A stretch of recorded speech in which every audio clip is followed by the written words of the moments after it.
Hello बच्चा party. Welcome to knowledge world. तो बच्चों, अभी तक हम वेक्टर्स में पिछले लेक्चर में वेक्टर का introduction and types of vector पढ़ चुके हैं।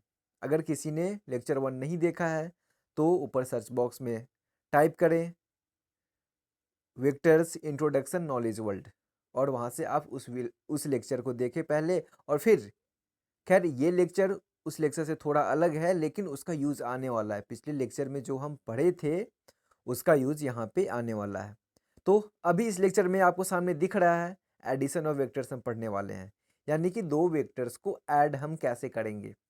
लेकिन सबसे पहले सबसे इम्पोर्टेंट ये है कि आप पहला लेक्चर कंप्लीट कर लें। उससे होगा क्या कि आपका बेसिक कॉन्सेप्ट क्लियर होगा, वेक्टर क्या होता है ये क्लियर होगा, तो आपको समझने में दिक्कत नहीं होगी। ओके, तो चलिए ये लेक्चर हम स्टार्ट करते हैं। तो हम आगे बढ़े इससे पहले मैं आपको बता दूं कि नॉलेज वर्ल्ड ने लाइव ऑनलाइन क्लासेज स्टार्ट किया है। कौन से क्लास के लिए? 9th 10th 11th and 12th। 9th 10th 11th 12th के लिए नॉलेज वर्ल्ड ने लाइव ऑनलाइन क्लासेज स्टार्ट किया है और साथ में आईआईटी और मेडिकल के लिए भी। अगर हमारा बेसिक स्ट्रॉन्ग रहेगा, देखो ये 9th 10th 11th 12th बहुत इंपॉर्टेंट पार्ट होता है हमारे लाइफ का। अगर हमारा बेसिक स्ट्रॉन्ग रहेगा, अच्छे से हम पढ़ेंगे तो ये आईआईटी और मेडिकल हमारे लिए आसान हो जाएगा। तो अगर किसी को आईआईटी मेडिकल या फिर अपना कॉन्सेप्ट स्ट्रॉन्ग करना है, ना सिर्फ आईआईटी मेडिकल, देखो सबको ज़रूरी नहीं है कि सब आईआईटी में ही जाए और मेडिकल में ही जाए, लेकिन सबको अपना कॉन्सेप्ट स्ट्रॉन्ग करना है, नॉलेज स्ट्रॉन्ग करना है, मजबूत बनना है। तो उसके लिए हमें 9th 10th 11th 12th पे बहुत ध्यान देना पड़ता है। खैर उसके पहले भी बहुत इंपॉर्टेंट है, लेकिन 9th 10th 11th 12th most important parts होते हैं। तो ये ऑनलाइन क्लासेस लिया किसके द्वारा जा रहा है? Faculties of Kota and Patna.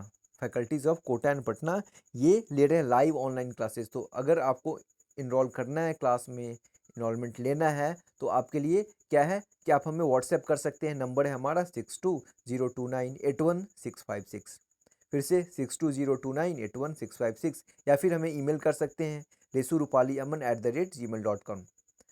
यहाँ से आप हमारे ऑनलाइन क्लासेस में ऐड हो सकते हैं और फिर उसका फ़ायदा उठा सकते हैं। तो चलिए हम अपनी पढ़ाई स्टार्ट करते हैं। एडिशन ऑफ वेक्टर्स, वेक्टर को हम कैसे ऐड करेंगे। तो वेक्टर को ऐड करने का दो तरीका होता है, एक तो ग्राफिकल मेथड होता है और दूसरा होता है analytical method. Graphical analytical method. तो वेक्टर क्या होता है? ये स्केलर से, मतलब कि जो नॉर्मल एडिशन, नॉर्मल अलजेब्रा हम जो पढ़ रहे थे, इसके पहले पढ़ चुके हैं, उससे ये अलग कैसे है इसके बारे में हम पिछले लेक्चर में, पिछली वीडियो में देख चुके हैं, पढ़ चुके हैं। तो अब हमें पढ़ना है ग्राफिकल मेथड और एनालिटिकल मेथड। तो सबसे पहले हम दो वेक्टर्स का एडिशन देखेंगे, vector addition of two vectors. Okay, इसके लिए दो लॉज हैं। सबसे पहले triangle law of vector addition और दूसरा है क्वाड्रिलेटरल। क्वाड्रिलेटरल मतलब पैरेललोग्राम, उसमें क्वाड्रिलेटरल बनेगा मतलब कि पैरेललोग्राम। पहला क्या है? Triangle law of vector addition और दूसरा है parallelogram law of vector addition. तो triangle law of vector addition में क्या है? सीधे समझना है कि एक वेक्टर ए है, दूसरा वेक्टर बी है। तो इन दोनों वेक्टर के बीच में देखो, वेक्टर वेक्टर ए का हेड ये है, टेल ये है। वेक्टर बी का हेड यहाँ पे है, टेल यहाँ पे है। ओके, इनके बीच का एंगल क्या होगा? तो अगर ऐसे वेक्टर ए है हमारा, वेक्टर बी है हमारा, तो ये हमारे दो वेक्टर्स के बीच का एंगल होगा। यानी कि अगर यहाँ पे हेड है, वेक्टर ए है हमारा, वेक्टर हमारा बी है, तो ये इनके बीच का एंगल होगा थीटा। ये इनके बीच का एंगल थीटा होगा। तो यहाँ पे triangular law of vector addition में हम करते क्या हैं कि एक जो वेक्टर है उसे हम रखेंगे, उसे हम ऐसे रखेंगे, और जो वेक्टर बी है, वेक्टर बी के टेल को वेक्टर ए के हेड पे रखना है, यानी कि पहले वेक्टर के हेड पे रखना है। ओके, अब यहाँ से हमें एक ट्रायंगल फॉर्म करना है। फिर से सुनो, ध्यान दो। देखो आपका ध्यान इधर उधर है, ध्यान इधर रहना चाहिए। गर्लफ्रेंड से बाद में बात कर लेना, मैसेज का रिप्लाई बाद में कर लेना। पहले इधर ध्यान दे दो, वेक्टर ए है और वेक्टर ए के हेड पे वेक्टर बी के टेल को रखना है। ऐसे जैसे था वैसे ही इसको बस शिफ्ट कर देना है, शिफ्टिंग। ये शिफ्टिंग बहुत इंपॉर्टेंट है, शिफ्ट कर देना है, एकदम बेसिक, एकदम आसान तरीका है ये। ए के हेड पे बी के टेल को रखा, और ये तो बी का हेड तो होगा ही, और यहाँ से ये जो इनिशियल पॉइंट था जहाँ से हमने स्टार्ट किया था उससे फाइनल पॉइंट को मिला देना है। ये हमारा ट्रायंगल फॉर्म हो जाएगा। अब ये जो फॉर्म हुआ वो फॉर्म हुआ, ये वेक्टर ए है, ये है वेक्टर बी, तो ये फॉर्म हुआ हमारा vector a plus vector b, यानी कि ये हमारा फॉर्म को हम रिजल्टेंट को हम रिप्रेजेंट करते हैं आर से, तो ए प्लस बी। तो ये किसी भी दो वेक्टर को ग्राफिकली ऐड करने का तरीका है। ग्राफिकली हम किसी भी दो वेक्टर को ऐसे ऐड कर सकते हैं। तो इसी चीज़ को वर्ड्स में क्या है कि शिफ्ट वन वेक्टर बी, एक वेक्टर वी को शिफ्ट करो विदाउट चेंजिंग इट्स डायरेक्शन, इसके डायरेक्शन को बिना चेंज किए वेक्टर को हमें शिफ्ट करना है, such that its tail coincide with the head of other vector a. इसके टेल को दूसरे वेक्टर ए के हेड के साथ कोइंसाइड कराना है हमें। तो यहाँ पे जो हमारा ट्रायंगल फॉर्म होगा, जो हमारा ट्रायंगल फॉर्म होगा, ये फॉर्म होगा हमारा, और यहाँ पे ये हमारा रिजल्टेंट ए प्लस बी, ए प्लस बी, ये हमारा ग्राफिकल मेथड था। अब दूसरा मेथड क्या है हमारा, एनालिटिकल मेथड। तो एनालिटिकल मेथड में हम मैग्नीट्यूड कैसे फाइंड करेंगे ये हमें देखना है। तो चलो, वेक्टर ए है, ये वेक्टर ए है, वेक्टर वी है, ये हमारा आर है। अब थोड़ा हम रिजोल्यूशन ऑफ वेक्टर के बारे में पढ़ लेते हैं। देखो ये हमारा कोई वेक्टर ए है, अब देखो यहाँ से ये हमारा ट्रायंगल बना, ये एक हमारा ये राइट एंगल ट्रायंगल है, इसे गड़बड़ हो गया थोड़ा, थोड़ा मैं इसे सही से करता हूँ, इसे मैं थोड़ा सही करता हूँ। एक हमारा ये राइट एंगल ट्रायंगल बना, ये हमारा राइट एंगल ट्रायंगल, ओके, ये ए। चलो इसको हटाओ, इसको हटाओ, डायरेक्ट ये पी, ये बी और ये एच लिखते हैं हम। ये एंगल थीटा, ये एंगल थीटा। तो साइन थीटा क्या होता है, परपेंडिकुलर बाई हाइपोटेनस, और कॉस थीटा क्या होता है, बेस बाई हाइपोटेनस। तो मैं लिखता हूँ sine theta, sine theta is equal to, sine theta is equal to perpendicular by hypotenuse. अपने कॉपी पे आप भी लिखो sine theta is equal to perpendicular by hypotenuse. अब परपेंडिकुलर यानी कि इसे रिप्रेजेंट करना है तो हम ऐसे कर सकते हैं, एच साइन थीटा यानी कि हाइपोटेनस साइन थीटा, और कॉस थीटा, कॉस थीटा के लिए क्या, कॉस थीटा के लिए क्या हो जाएगा, बेस बाई हाइपोटेनस, तो बी बाई एच। अब हम यहाँ से लिख सकते हैं b is equal to h cos theta. तो अब इसी चीज़ को यहाँ पे देखो, ये थीटा है इस ट्रायंगल में, इस ट्रायंगल में ये हमारा थीटा है, तो ये लेंथ हमारा b है, ये वाला लेंथ हमारा b है। ढंग से समझना, ये हमारा थीटा है, ये हमारा थीटा है, ये लेंथ हमारा b है। ये एक राइट एंगल ट्रायंगल है, ये एक राइट एंगल ट्रायंगल है, ये हमारा b है, ये कैपिटल B है, मैं स्मॉल b ले रहा हूँ। तो यहाँ पे ये वाला क्या हो जाएगा, b का कॉस थीटा, यही होता है ना, ये थीटा है तो ये परपेंडिकुलर, ये बेस, और ये हाइपोटेनस, हाइपोटेनस का वैल्यू है b, तो ये b का कॉस थीटा। अभी तो हमने फाइंड किया था, अभी हमने फाइंड किया था ना। और परपेंडिकुलर क्या हुआ, b का साइन थीटा क्या होता है, p बाई b, मतलब कि परपेंडिकुलर बाई ये हाइपोटेनस का वैल्यू b है, तो यहाँ से p बाई बी मतलब b का साइन थीटा। अब यहाँ से हमें इसका मैग्नीट्यूड फाइंड करना है, हमें r फाइंड करना है। तो कैसे फाइंड करेंगे, एक बड़ा वाला ट्रायंगल लेते हैं हम, बड़ा वाला ट्रायंगल लेते हैं। अच्छा, किसी को लग रहा होगा कि ये मैंने कैसे ड्रॉ कर दी, ये कैसे मैंने ड्रॉ कर दिया। तो किसी भी ट्रायंगल में, इस ट्रायंगल में हम एक्सटर्नली ये इसके एक्सटर्नल में हम एक ड्रॉ कर सकते हैं, इसमें कोई दिक्कत नहीं है। अगर किसी को ट्रायंगल्स के बारे में याद है, क्लास 10th का, क्लास 9th का, तो फिर ये उनके लिए आसान होगा, कोई दिक्कत नहीं है। हम यहाँ से एक परपेंडिकुलर बाहर में, इस ट्रायंगल के बाहर में हम एक परपेंडिकुलर ऐसे कोई ट्रायंगल है, ऐसे कोई ट्रायंगल है उसके परपेंडिकुलर हम बाहर में ड्रॉ कर सकते हैं, एक्सटर्नल पार्ट में हम उसके ड्रॉ कर सकते हैं।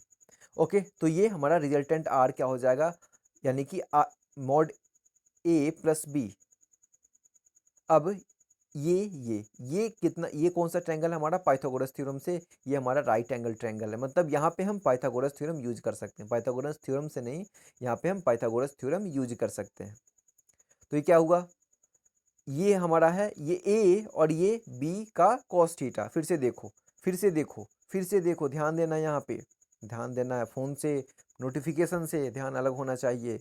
ए और ये बी कॉस थीटा। अब बेस का स्क्वायर, हाइट का स्क्वायर, यही तो होता है हाइपोटेनस।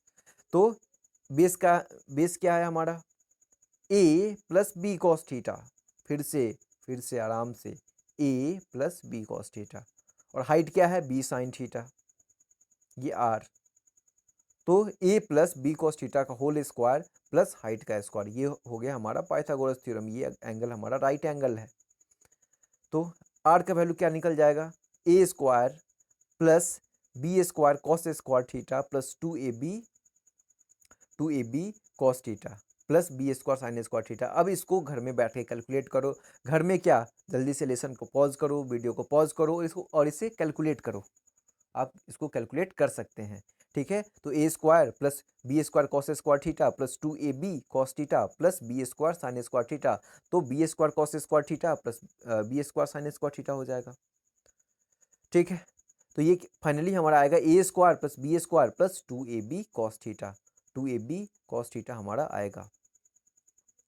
ओके, यहाँ पे b square cos square theta, b square sine square theta, यानी कि बी स्क्वायर कॉमन हो जाएगा, sine square theta plus cos square theta 1 हो गया। तो हो गया हमारा a square plus b square plus 2ab cos theta. ये हमारा आर का वैल्यू आया, यानी कि रिजल्टेंट हम ऐसे फाइंड कर सकते हैं, root under a square plus b square plus 2ab cos theta. तो ये हमारा मैग्नीट्यूड, यानी कि आर हमें फाइंड करना है। तो ये हमारा अब यूनिवर्सल फार्मूला हो गया। यूनिवर्सल मतलब कि दो वेक्टर्स हैं, उन्हें ऐड करना है, तो इस फार्मूले से हम ऐड कर सकते हैं। तरीका भी मैंने बता दिया कि ये इसे ऐड करना है हमें, ए प्लस बी, तो ऐसे हम लिख सकते हैं। अब आगे, ये एंगल थीटा है और ये एंगल हम लेते हैं अल्फ़ा। मैंने यहाँ पे रिप्रेजेंट नहीं किया है, यहाँ पे देखो, यहाँ पे ये एंगल अल्फ़ा है। अल्फ़ा क्या है, रिजल्टेंट और ए के बीच में, यानी कि हॉरिजॉन्टल और रिजल्टेंट के बीच में। मतलब क्या दिखाता है कि हॉरिजॉन्टल से ये रिजल्टेंट कितने एंगल पे है, डायरेक्शन दिखा रहा है। हॉरिजॉन्टल से कहाँ जा रहा है, ये कौन से दिशा में, कौन दिशा मुहे ले चला रे बटोहिया, जो गाना है ना, मतलब कौन से दिशा में लेके जा रहा है ये, कौन से दिशा में। तो यही हॉरिजॉन्टल से कौन से दिशा में, तो यही चीज़ है। यहाँ पे tan अल्फ़ा हम फाइंड करेंगे, यहाँ पे tan अल्फ़ा, अगर ये अल्फ़ा है तो tan अल्फ़ा क्या हो जाएगा, b sine theta by a plus b cos theta. यही तो डायरेक्शन दिखा रहा है। रिजल्टेंट हॉरिजॉन्टल से कहाँ जा रहा है, किधर जा रहा है भैया, तो इधर ही तो जा रहा है ना, b sine theta plus a plus b cos theta. इसी चीज़ को लिखा है मैंने यहाँ पे। ये फॉर्मूला आपको पहले से डर लग रहा था, अब देख रहे थे डर लग रहा था, अब तो आसान हो गया ये, b sine theta by a plus b cos theta. Okay, तो यहाँ से मैग्नीट्यूड फाइंड करने का और डायरेक्शन फाइंड करने का, डायरेक्शन भी बहुत इंपॉर्टेंट है, डायरेक्शन पूछा जाता है खूब एग्जाम में। तो ये फाइंड करने का तरीका हमें पता चल गया। ये क्या था पहले से, अभी हम क्या पढ़ रहे थे, triangle law of vector addition. अब हमें पढ़ना है parallelogram law of vector addition, यानी कि दो वेक्टर्स को हमें ऐड करना है। तो parallelogram law of vector addition से हम कैसे ऐड करेंगे, तो सीधा है, सिंपल है। एक वेक्टर ये है, दूसरा वेक्टर ये है। अब इसके पैरेलली हमने एक लाइन ड्रॉ किया, इसके पैरेलली हमने एक लाइन ड्रॉ किया। अब मतलब कि क्या, फिर से समझो। पहला वेक्टर ड्रॉ किया, दूसरा वेक्टर ड्रॉ किया। पहले वेक्टर के टेल पे ही दूसरे वेक्टर के टेल को रखना है। पहले क्या कर रहे थे हम, पहले वेक्टर के हेड पे दूसरे वेक्टर के टेल को हम रख रहे थे। लेकिन अब ये काम हमें नहीं करना है, सिंपल वे में, एकदम सिंपल वे में। इसको कॉम्प्लेक्स नहीं करना है, इसको हमें कॉम्प्लेक्स नहीं करना है। पहले वेक्टर के टेल पे ही दूसरे वेक्टर के टेल को रखेंगे। अब इसके पैरेलल एक लाइन, इसके पैरेलल, इसीलिए तो पैरेललोग्राम है ये, इसके पैरेलल एक लाइन ड्रॉ करेंगे, इसके पैरेलल, इसके पैरेलल, वेक्टर ए के पैरेलल एक लाइन ड्रॉ किया हमने, डॉटेड की थोड़ा अलग लगे, डॉटेड इसलिए मैं ड्रॉ कर रहा हूँ कि थोड़ा अलग लगे, और वेक्टर बी के पैरेलल भी एक लाइन मैंने ड्रॉ किया। अब यहाँ पे ये क्या, एक क्वाड्रिलेटरल, मतलब कि ये पैरेललोग्राम बन गया, अपोजिट साइड्स पैरेलल हैं एक दूसरे के, तो ये हमारा रिजल्टेंट बन जाता है, ये हमारा रिजल्टेंट आर। अब इसको फाइंड करने का ये ग्राफिकल मेथड हो गया, और एनालिटिकल मेथड तो यही है जो इसके पहले हम फाइंड कर रहे थे। तो यहाँ पे देखो, वेक्टर, अगर ये वेक्टर ए है, ये वेक्टर बी है, और ये हमारा आर है, आर क्या हो जाएगा, a plus vector a plus vector b. तो वेक्टर ए और वेक्टर बी के बीच का एंगल है थीटा, वेक्टर ए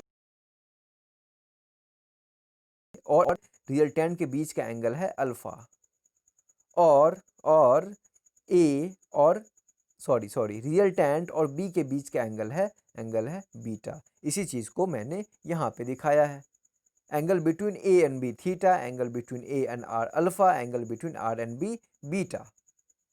तो रिजल्टेंट क्या हो जाएगा, a square plus b square, wait attack हो गया,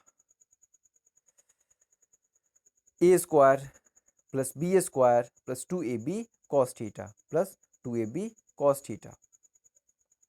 अब ठीक हुआ, अब ठीक है, हाँ, a square plus b square plus 2ab cos theta, ये रिजल्टेंट फाइंड करना है, एंगल्स ये हैं हमारे, ठीक है। पैरेललोग्राम मतलब क्या, इतना समझना नहीं, इतना मत सोचो, एकदम सिंपल वे में सोचो इसको, कि ये ए है, इसके पैरेलली एक लाइन हमने ड्रॉ कर दिया, ये बी है, इसके पैरेलली हमने एक लाइन ड्रॉ कर दिया।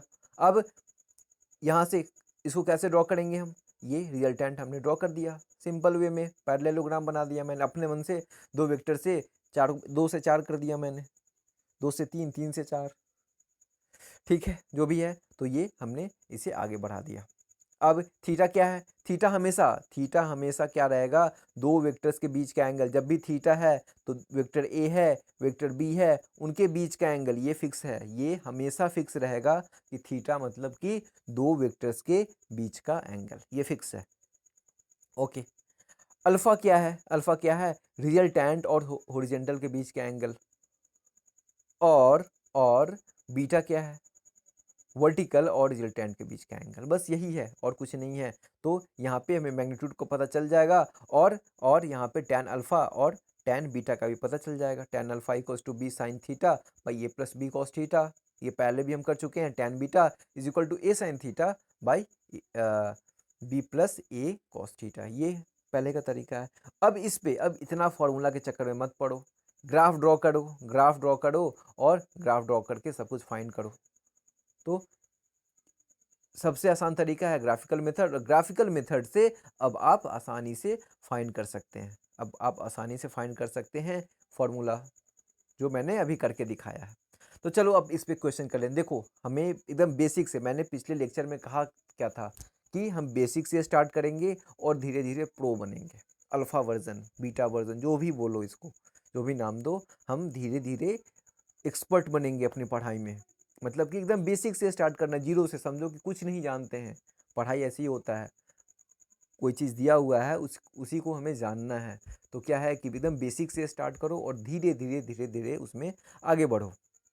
तो उसके लिए सबसे इम्पोर्टेंट पार्ट ये है कि क्वेश्चंस करो, न्यूमेरिकल करो, ठीक है। तो अब हमारा न्यूमेरिकल स्टार्ट हुआ, हम आगे बढ़ेंगे, मतलब कि न्यूमेरिकल्स खूब करने वाले हैं। देखो, जो बेसिक न्यूमेरिकल्स है वो तो करेंगे हम, इसके बाद हम लोग जेई मेंस लेवल के करेंगे क्वेश्चंस, बेसिक मतलब कि नॉर्मल जो सब पढ़ते हैं, उसके बाद जेई मेंस, उसके बाद जेई एडवांस्ड, फिर उसी के क्रम में हम पढ़ेंगे प्रीवियस ईयर क्वेश्चंस, हर एक एक्सरसाइज, हर एक चैप्टर के बाद हम प्रीवियस ईयर क्वेश्चंस करने वाले हैं। तैयारी पूरी है, बस आपको तैयारी करना है।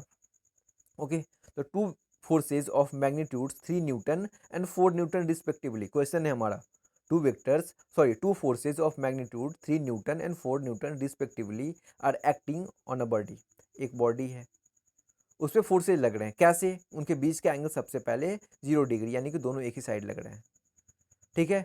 तो अब आप ही सोचो, इसको प्रैक्टिकली सोचो, वेक्टर के हिसाब से थोड़ा कम सोचो, प्रैक्टिकली सोचो इसको कि क्या है, दोनों एक ही डायरेक्शन में लग रहे हैं, तो क्या हो जाएगा, इस पे फोर्स डबल हो जाएगा ना, 3 भी जुड़ जाएगा, 4 भी जुड़ जाएगा, एक साथ चला जाएगा तो क्या हो जाएगा, 3 + 4 7 हो गया। हुआ सिंपल वे में। एक ऑब्जेक्ट है, प्रैक्टिकली सोचो इसको, 3 भी इधर लग रहा है, 4 भी इधर लग रहा है, थीटा दोनों के बीच का है 0 डिग्री, मतलब यही हुआ। 0 मतलब क्या, दोनों एक ही डायरेक्शन में है। अगर 0 का मतलब किसी को समझ नहीं आ रहा है तो पिछले लेक्चर में मैंने बताया है कैसे होगा ये। तो एक ही क्रम में ऐसे जा रहा है, ये ऐसे जा रहा है। तो यहाँ पे थीटा 0, अब ये 3 और 4 एक ही दिशा में जा रहा है, तो फिर जोड़ देंगे, फिर इसे हम जोड़ देंगे सीधे, 3 + 4 7 हो गया। सिंपल वे में 180 डिग्री। अब एक ऑब्जेक्ट है इधर, इधर एक जा रहा है, दूसरा एक जा रहा है, दोनों अपोजिट डायरेक्शन में। इधर 4 जा रहा है, इधर 3 जा रहा है, तो क्या करेंगे हम, इस पे फोर्स क्या लगेगा, बड़ा वाला माइनस छोटा वाला, यही 4 - 3 1 न्यूटन। सिंपल है। अच्छा, इसको हम जो हमारा वेक्टर का फॉर्मूला है वैसे भी कर सकते हैं। देखो 3a² + 4a², जीरो वाला का करते हैं, जीरो वाला का 3a² + 4a² + 2 × 3 × 4 × cos 0। cos 0 का वैल्यू क्या होता है, cos 0 का वैल्यू होता है 1। तो क्या हो गया, 3 का स्क्वायर 9, 4 का स्क्वायर 16 + 24 यानी कि √49 मतलब 7। सेकेंड वाला का भी ऐसे कर सकते हैं। थर्ड वाला, अगर थीटा हमारा 90 है तब, तो थोड़ा वीडियो पॉज करो खुद से, दिमाग लगाओ। बैठे बैठे सिर्फ वीडियो देख रहे हो, खुद का दिमाग लगाओ, ये यूज करो। और 3a² + 4a² + 2 × 4 × 3 × cos 90 0 होता है, तो क्या हुआ, √3a² + 4a²। ऐसे डायग्राम से भी पता चल रहा है। इसका वैल्यू हमें फाइंड करना है, तो क्या करेंगे, 4a² + 3a²। ये तो सिंपल है ना, एक ऑब्जेक्ट है, एक फोर्स इधर लग रहा है, एक फोर्स इधर लग रहा है, रिजल्टेंट फोर्स इधर लगेगा, मतलब कि ये बनेगा हमारा, रिजल्टेंट फोर्स इधर लगेगा, ये बनेगा हमारा। ऐसे भी कर सकते हो, जैसे कि पहले हमने triangle law of vector addition से किया है। एक ऑब्जेक्ट हमने ऐसे ड्रॉ किया, ये फोर्स है, रिजल्टेंट फोर्स हमारा इधर लगेगा, ये 3 है, ये 4 है, रिजल्टेंट हमारा इधर लग गया, 5 बन गया। सिंपल है। Theta 60 degree, r = 3a² + 4a² + 2 × 3 × 4 × cos 60 degree. cos 60 का वैल्यू कितना होता है, 1/2। तो बस वैल्यू पुट करना है, 9 × 16 × 2 × 3 × 4 × 1/2।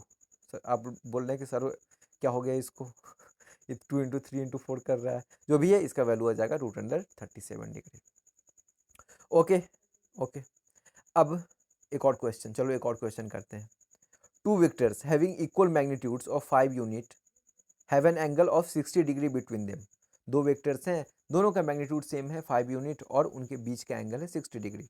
Find the magnitude of their resultant vector. एक रिजल्टेंट वेक्टर बनेगा 60 डिग्री पे, एक ऐसा होगा, रिजल्टेंट वेक्टर ऐसे बनेगा। तो उनके बीच का एंगल कितना हो जाएगा, रिजल्टेंट वेक्टर पूछा जा रहा है, तो क्या हो जाएगा, फॉर्मूला क्या है, a² + b² + 2ab cos theta. तो 5a² + 5a² + 2 × 5 × 5 × cos 60। तो क्या हुआ, 5√3 यूनिट्स। इसको सॉल्व करोगे 5√3 यूनिट्स। ये आसान क्वेश्चन थे। चलो आपका होमवर्क क्या है कि, चलो क्वेश्चन लिखो। 2 वेक्टर्स हैविंग इक्वल मैग्नीट्यूड्स, लिखो आराम से। 2 vectors having equal magnitudes a। 2 vectors हैं, दोनों का मैग्नीट्यूड इक्वल है a। चलो मैं आगे बोल रहा हूँ। Mix an angle theta with each other. दोनों वेक्टर एंगल कितना बना रहे हैं, theta. Find the magnitude and direction of the resultant. हमें रिजल्टेंट का मैग्नीट्यूड और डायरेक्शन फाइंड करना है। तो इसका होमवर्क है। तो मैं चेक कैसे करूँगा, ऐसे करूँगा कि आपको बताना है, कमेंट करके इसका आंसर बताना है। आई थिंक सब बताएंगे होमवर्क। इसको जल्दी से कमेंट करके और इसका कमेंट अपना आंसर बताओ। ओके, तो चलो मिलते हैं अब हम अगले सब वेक्टर्स, और उससे पहले बहुत सारे क्वेश्चंस करने वाले हैं। कहा है कि JEE main, JEE advance sub level पे जाएंगे, मतलब कि हम बहुत सारे करेंगे। ओके, तो इस लेक्चर को देखने के लिए थैंक यू, और आगे लगे रहें, जमे रहें, पढ़ते रहें। Thank you.